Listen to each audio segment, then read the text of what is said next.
23 नवंबर 1973। आज से ठीक 52 साल पहले जब ये फिल्म सिनेमा के पर्दे पर आई तो किसी को पता नहीं था कि एक ऐतिहासिक ब्रिटिश फिल्म बेकेट से इंस्पायर्ड है, और ना ही किसी को ये पता था कि कभी दिलीप कुमार और राजकुमार को लेकर इसी प्लॉट पर बन रही एक फिल्म ऑन पेपर रह गई थी। जो बात फिलहाल चर्चा में थी वो ये कि ये राजेश खन्ना की फिल्म थी जिसके पोस्टरों पर अब अमिताभ बच्चन का चेहरा छाने लगा है। वही अमिताभ जिनका नाम इस फिल्म की क्रेडिट लाइन में सभी मुख्य कलाकारों के बाद में एंड अमिताभ बच्चन के रूप में लिखा था। साल 1972 में जब ऋषिकेश मुखर्जी ने ये फिल्म बनानी शुरू की तब राजेश खन्ना के पास समय नहीं था और अमिताभ बच्चन के पास समय ही समय था। ऐसे में फैसला किया गया कि पहले अमिताभ वाले सोलो सीन फिल्मा लिए जाएं और बाकी सीन राजेश खन्ना की डेट्स उपलब्ध होने के बाद शूट कर ली जाएंगी। कहानी गुलजार, डीएन मुखर्जी और खुद ऋषिदा जैसे दिग्गजों की कलम से होकर आई थी। ऐसे में अब ये इंग्लिश फिल्म बेकेट तो नहीं रही। वैसे भी वो 12वीं शताब्दी के इंग्लैंड के राजा हेनरी द्वितीय और उनके घनिष्ठ मित्र थॉमस बेकेट के बीच बढ़ते संघर्ष की कहानी थी, लेकिन अब इसे नए जमाने के दो ऐसे दोस्तों के द्वंद्व के रूप में ढाला गया था जो फैक्ट्री मालिक और यूनियन लीडर की भूमिका में आ चुके थे। बेकेट में राजा हेनरी द्वितीय का रोल पीटर ओटूल ने किया था, जबकि थॉमस बेकेट का रिचर्ड बर्टन ने। जाहिर है दिलीप कुमार हो या राजकुमार, उस दौर के बड़े सितारों को ऐसे रोल में लेना एक म्यान में दो तलवारें रखने जैसा था। ऐसे में डायरेक्टर ऋषिकेश मुखर्जी की सलाह पर प्रोड्यूसर जयेंद्र पंड्या और राजाराम बागले ने राजेश खन्ना के साथ अमिताभ को कास्ट किया। मुखर्जी इन दोनों को 1971 की कल्ट क्लासिक फिल्म आनंद में डायरेक्ट कर चुके थे और वो अमिताभ को अच्छी तरह जानते थे। उनके लिए राहत की बात यह थी कि एक बड़ा सुपरस्टार और दूसरा थोड़ा छोटे प्रोफाइल का कलाकार होने से चीजें स्मूथ होनी थी। और जब अमिताभ पर फिल्माए गए सीन के कुछ अधूरे रील डिस्ट्रीब्यूटर्स को दिखाए गए तो भड़क गए। ये तो अमिताभ की फिल्म है, इसमें राजेश खन्ना के लिए स्कोप ही क्या है। काफी समझाने बुझाने और ये भरोसा दिलाने के बाद कि आनंद राजेश खन्ना की ही फिल्म थी लेकिन दोनों के रोल बराबर थे, डिस्ट्रीब्यूटर मान गए। लेकिन उन्होंने दर्जन भर सुझाव दे डाले। उनमें से एक ये भी कि इतने बड़े बड़े बालों में लंगूर जैसा दिखता है, इसके बाल कटाओ, देखें तो सही इसके कान भी हैं या नहीं।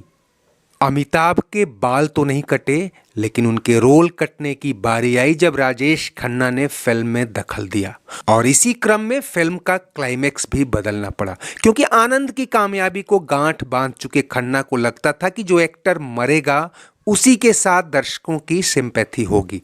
उन्होंने बात नहीं मानने पर फिल्म छोड़ने तक की धमकी दे डाली। ऐसे में अमिताभ के ऐतराज के बावजूद मूल स्क्रिप्ट के उलट राजेश खन्ना के किरदार सोमू को ही अंत में मरने दिया गया। 80% फिल्म बन जाने तक डिस्ट्रीब्यूटर्स का जोर था कि फिल्म में राजेश खन्ना ही लीड लें और अमिताभ साइड रोल में दिखे। लेकिन यहाँ कहानी थोड़ी अलग थी और ऋषिकेश मुखर्जी अपने दौर के दिग्गज डायरेक्टर थे। उनके मन में क्या चल रहा था ये तो सिर्फ पर्दे पर दिखने वाला था। लेकिन मई 1973 में जंजीर के रिलीज होने और सुपरहिट होने के बाद जैसे ही अमिताभ नाम एक सनसनी बनकर उभरा, वही डिस्ट्रीब्यूटर, प्रोड्यूसर और डायरेक्टर पर दबाव डालने लगे कि अमिताभ का रोल कम से कम राजेश खन्ना के बराबर हो। जुलाई महीने में आई अभिमान जब एक म्यूजिकल हिट के रूप में पॉपुलर हुई, तब तो संगीतकार आर.डी. बर्मन पर भी दबाव बढ़ गया कि नमक हराम के गानों पर पिता एस.टी. बर्मन की छाप तो दिखे, यानी गाने हर हाल में हिट हों।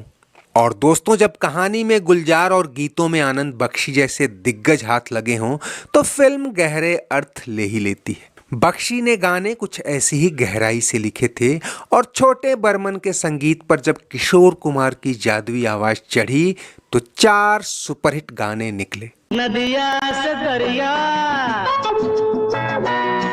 दिए जलते हैं, फूल खिलते हैं। एक साल के भीतर ही स्क्रिप्ट में खूब फेरबदल हुई थी और आखिरकार जो कहानी उभरी वो वर्ग संघर्ष और नैतिक दुविधाओं की एक मजबूत कहानी थी। सोमू यानी राजेश खन्ना और विक्की यानी अमिताभ बच्चन गहरे दोस्त हैं, लेकिन दोनों का सामाजिक स्तर और पारिवारिक पृष्ठभूमि बिल्कुल अलग है। विक्की एक अमीर औद्योगिक परिवार से आता है, जबकि सोमू निम्न मध्यवर्गीय मजदूर परिवार से। विक्की के पिता की फैक्ट्री में मजदूरों का असंतोष बढ़ रहा है और तनाव भी। मजदूरों के गुस्से का शिकार विक्की भी होता है और वो यूनियन लीडर से निपटने के लिए अपने दोस्त सोमू को मजदूर बनाकर फैक्ट्री में भेजता है, ताकि मजदूरों का भरोसा जीतकर उनके नेताओं को सबक सिखाया जा सके। लेकिन सोमू मजदूरों के साथ रहते रहते उनका दुख दर्द बांटते हुए उनके उत्पीड़न और संघर्ष को समझने लगता है। वो मजदूरों का प्रिय बन जाता है और मजदूरों की लड़ाई अब अपने हाथ में ले लेता है। अब यहाँ दो दोस्तों के हित टकराते हैं तो द्वंद्व चरम पर आ जाता है। इसी टकराव, द्वंद्व और साजिशों के बीच सोमू की जान चली जाती है। राजेश खन्ना की सोच के मुताबिक इस नोट के साथ फिल्म खत्म होने से दर्शकों की सारी हमदर्दी, सारा श्रेय उनके किरदार को मिलना चाहिए था।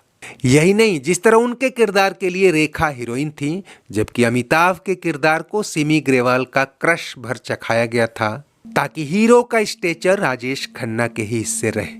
दोस्तों, जब वक्त करवट लेता है तो इंसान की सारी सोच पलट जाती है। इस फिल्म के आने तक जंजीर सुपरहिट होकर कई सिनेमाघरों में गोल्डन जुबली की ओर बढ़ रही थी और अमिताभ शोले व दीवार जैसे बड़े बैनर की फिल्मों की शूटिंग में मशगूल हो चुके थे। प्रोड्यूसरों में उनके नाम की छीना झपटी मची थी। उनके बारे में पत्रिकाएं क्या लिख रही थी, इसकी एक बानगी नमक हराम के रिव्यू में देख लीजिए, जहां फिल्म फेयर और कई ट्रेड मैगजीन्स अमिताभ को राजेश खन्ना से बड़ा एक्टर बताने लगी थी। वही डिस्ट्रीब्यूटर जो अमिताभ की हेयर स्टाइल का मजाक उड़ा चुके थे, अब पोस्टरों पर उनका बड़ा चेहरा मांग रहे थे। और राजेश खन्ना की तो खैर छोड़ ही दीजिए।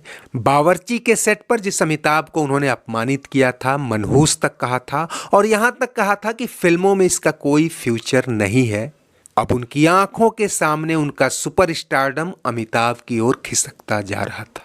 खैर, नमक हराम एक बेहतरीन प्लॉट पर लिखी गई खूबसूरत मेलोड्रामा थी। शायद स्टारडम का बैलेंस बिठाने के चक्कर में इसकी सेंट्रल थीम मर गई। फिर भी इसने लागत से कहीं ज्यादा कमाई की और लॉन्ग टर्म में हिट भी हुई। और आज इसके 52 साल पूरे होने पर अमिताभ और राजेश खन्ना दोनों के प्रशंसकों के लिए एक बड़ी कल्ट वैल्यू रखती है। अरे अभी तो लोग सिर्फ मुझे तेरा चमचा बोलते हैं, अगर ये सब कुछ सुनेंगे तो तुझे मेरा चमचा बोलेंगे। अरे बोलने दो यार।